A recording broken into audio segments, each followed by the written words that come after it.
Ecclesiasticus 11th chapter. Wisdom lifteth up the head of him that is of low degree, and maketh him to sit among great men. Commend not a man for his beauty, neither abhor a man for his outward appearance.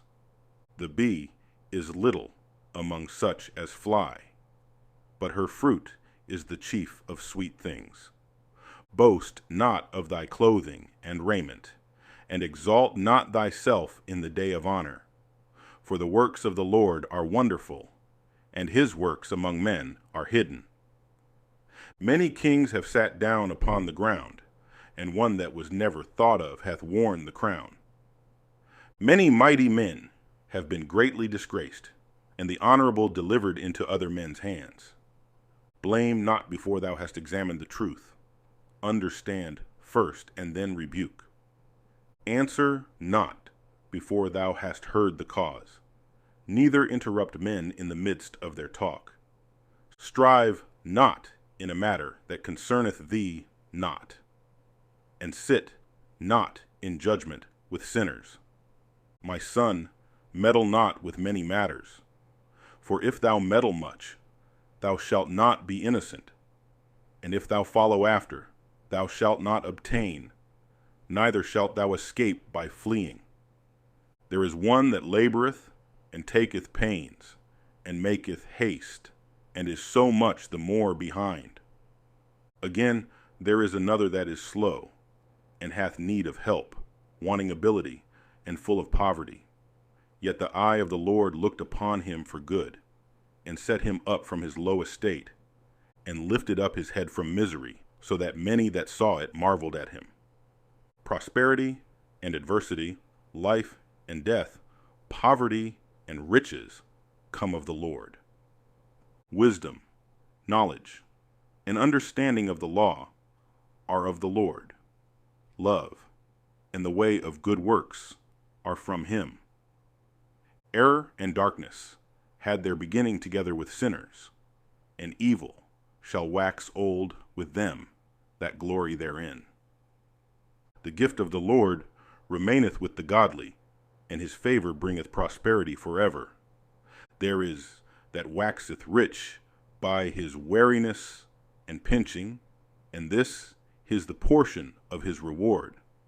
Whereas he saith, I have found rest, and now will eat continually of my goods, and yet he knoweth not what time shall come upon him, and that he must leave those things to others, and die.